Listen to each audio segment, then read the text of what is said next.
اعوذ باللہ من الشیطان الرجیم بسم اللہ الرحمن الرحیم وما آتیتم من ربا لیربو فی اموال الناس. یہ آیت میں نے کوٹ کی تھی جب ہم سورہ بقرہ کی آیات پڑھ رہے تھے. اور جو کچھ تم دیتے ہو سود پر، یعنی یہ کہ ایک شخص ہے اس کے پاس جو کچھ بچ گیا ہے، بچت ہے اس کی، اب اس کی دو شکلیں ہیں.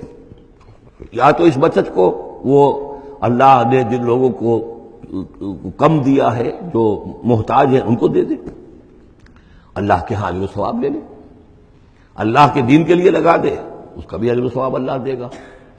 یا بس آخری درجے میں یہ ہے کہ کسی کو قرض حسنہ دے دے تاکہ وہ اپنی ضرورت پوری کر لے اور پھر وہ رقم تمہیں واپس کر دے. اس سے آگے تم یہ چاہو کہ میں یہ اپنا مال جو ہے کہیں اور انویسٹ کروں، کوئی اور آدمی محنت کرے، اس کی محنت سے جو اس کی محنت سے بڑھوتری ہوگی تو آپ کو بھی اس میں سے حصہ مل جائے. اور اس کی بدترین شکل جو ہے پھر یہ ہے کہ سود کے اوپر رقم دی، اور وہ یہ ہے کہ آپ اس میں سے بغیر اس کے کہ آپ کوئی محنت کر رہے ہوں یا کوئی مشقت کر رہے ہوں، اس کی جو ہے آپ کو، جس کو نفع کہہ رہے ہیں آج کل، وہ سود آپ کو ملتا چلا جائے. تو یہاں ان کو مقابلے میں لائے ہیں. یعنی بچت جو ہے آپ کی، سیونگز جو ہیں آپ کی، یہ گویا کہ سرپلس ویلیو ہے اسلام کے نقطہ نگاہ سے. یہ عفو ہے، اس کو خرچ کر دینا چاہیے. ایمان کا تقاضا یہ ہے، یسألونک ماذا ینفقون قل العفو، وہ اللہ کے لیے، اللہ کے دین کے لیے، محتاجوں کے لیے، غرباء کے لیے صرف کر دیا جائے. لیکن یہ ہے کہ اتنی ہمت نہیں ہے کہ صدقہ دے دیا جائے، تو پھر یہ کہ قرض حسن دیا جائے، یا یہ کہ کسی اور شکل کے اندر جو ہے وہ کسی آدمی کی مدد کر دی جائے. یہ ساری چیزیں ہیں. لیکن آخری شکل جو ہے اسلام میں، یہ بھی جو بعد میں پھر شریعت کے احکام مدون ہوئے ہیں، تو ایک صورت دی گئی ہے کہ آپ مزاربت پر دے دیں. مزاربت یہ ہے کہ آپ کا وہ جو رقم ہے وہ کوئی اور شخص کام کرے گا، اگر تو کوئی دفع ہو جائے تو کچھ آپ بھی لے لیں اور کچھ وہ لے لیں، نقصان ہو جائے تو سارا نقصان آپ برداشت کریں گے. جس کے پاس وہ سرپلس منی تھی، اس کا کوئی تاوان جو ہے وہ جو عامل ہے اس کے اوپر نہیں آئے گا. یہ تو تفاصیل بات کی ہیں، لیکن اصل میں جو قرآن مجید سامنے لاتا ہے وہ ہے صدقات اور انفاق فی سبیل اللہ ورسس سود، ربا. کہ کوئی شخص اپنی بچت کا مصرف کیا بناتا ہے؟ وہ بچت دیتا ہے اللہ کی رضا حاصل کرنے کے لیے، آخرت کا اجر و ثواب حاصل کرنے کے لیے، یا بچت کو انویسٹ کر کے اور دنیا ہی میں کمانا چاہتا ہے. یہ دو ذہنیتیں ہیں جو ایک دوسرے سے بالکل مختلف ہیں اور متضاد ہیں. فما آتیتم من ربا، تو جو کچھ تم دیتے ہو سود پر تاکہ وہ بڑھے، لیربو فی اموال الناس، تاکہ وہ بڑھے لوگوں کے مال میں، فلا یربو عند اللہ، اللہ کے ہاں اس میں کوئی بڑھوتری نہیں ہوتی. وما آتیتم من زکوٰۃ، اور جو تم زکوٰۃ دیتے ہو، یعنی اس طریقے سے صدقہ ہے، خیرات ہے، تریدون وجہ اللہ ہے، اور اس سے تم چاہتے ہو اللہ کی رضا، اللہ کا چہرہ، مراد وہی اللہ کی رضا. فاولئک هم المضعفون، یہ لوگ ہیں جو اپنی جو بچت ہے اس کو دگنا کر رہے ہیں. یعنی یہاں اللہ کے لیے دیا ہے تو وہاں 10 گنا ملے، 700 گنا ملے، اس سے بھی زیادہ ملے. لیکن یہ ہے لوگ کہ جو در حقیقت اللہ تعالیٰ کی رضا بھی انہیں حاصل ہوگی. اللہ الذی خلقکم ثم رزقکم ثم یمیتکم ثم یحییکم، اللہ ہی ہے جس نے تمہیں پیدا کیا، پھر تمہیں رزق دیا، پھر وہ تمہیں مارے گا، پھر وہ تمہیں زندہ کرے گا. هل من شرکائکم من یفعل من ذلکم من شیء، کیا تمہارے شریکوں میں سے بھی کوئی ہے جس کے بارے میں تمہارا گمان تک ہو کہ وہ یہ کام کرتے ہیں؟ کیا لات، عزیٰ، منات یہ کرتے ہیں یہ کام؟ کوئی بھی ان کے عقیدے میں ایسی بات موجود نہیں تھی. وہ تو ہؤلاء شفعاؤنا عند اللہ کہتے تھے کہ ہمارے شفیع ہیں، بس ہمارے سفارشی ہیں. سبحانہ، اللہ پاک ہے، وتعالی، اور بہت بلند و بالا ہے، عما یشرکون، اس شرک سے جو یہ کر رہے ہیں. ظہر الفساد فی البر والبحر بما کسبت ایدی الناس، بحر و بر میں فساد رونما ہو چکا ہے بسبب اس کمائی کے کہ جو لوگوں کے ہاتھوں نے کی ہے.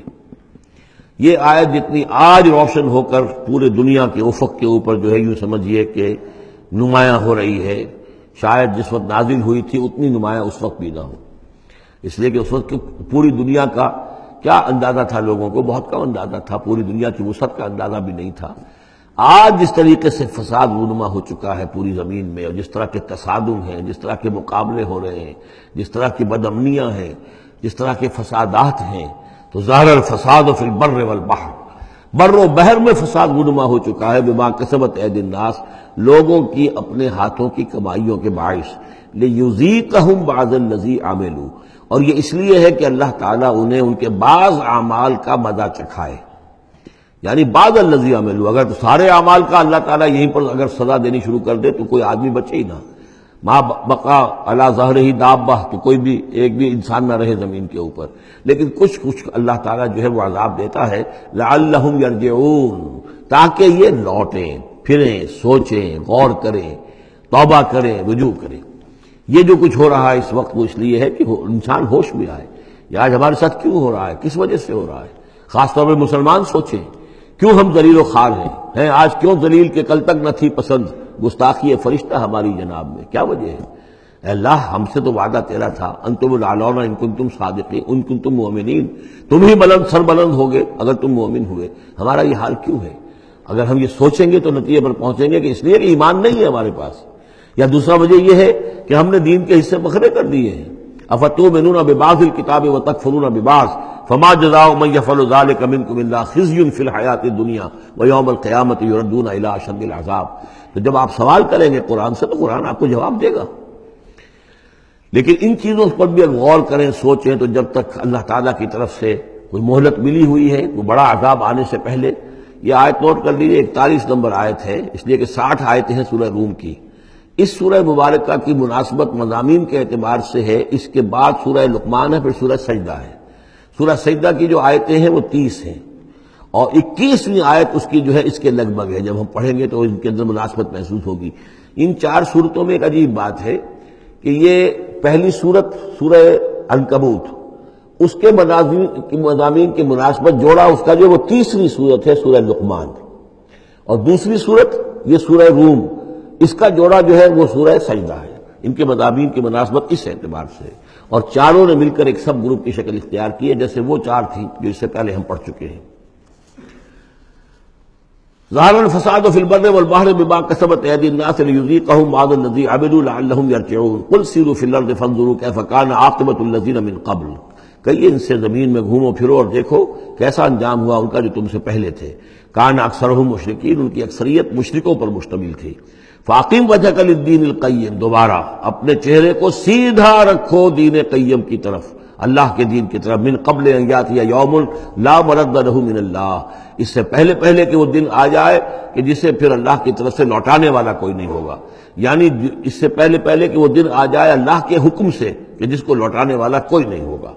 یومئذ یصدعون، اس دن یہ تقسیم ہو جائیں گے، پھٹ جائیں گے، علیحدہ ہو جائیں گے۔ کس طرح ہو جائیں گے؟ کیا پولرائزیشن ہوگی؟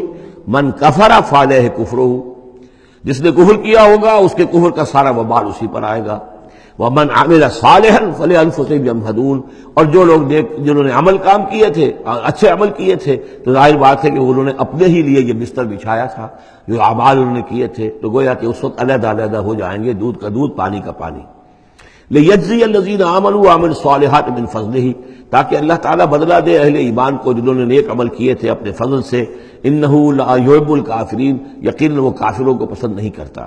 ومن آیاتہ، اور اس کی نشانیوں میں سے یہ بھی ہے، ان یرسل الریاح مبشرات، کہ وہ بھیجتا ہے ہواؤں کو جو بشارت لے کر آتی ہیں، ولیذیقکم من رحمتہ، اور تاکہ پھر وہ اپنی رحمت سے تمہیں وہ حصہ دے، تمہیں مزہ چکھائے تو اپنی رحمت کا، یعنی باران رحمت کا۔ وَلِتَجْرِيَ الْفُلْكُ بِأَمْرِهِ، اور تاکہ سمندر کے اندر جو جہاز چلے اور کشتیاں چلیں وہ بھی اس کے حکم سے۔ وَلِتَبْتَغُوا مِنْ فَضْلِهِ، اور تاکہ ان کشتیوں پر سفر کر کے تم اللہ کا فضل تلاش کرو۔ وَلَعَلَّكُمْ تَشْكُرُونَ، اور تاکہ تم شکر کرو۔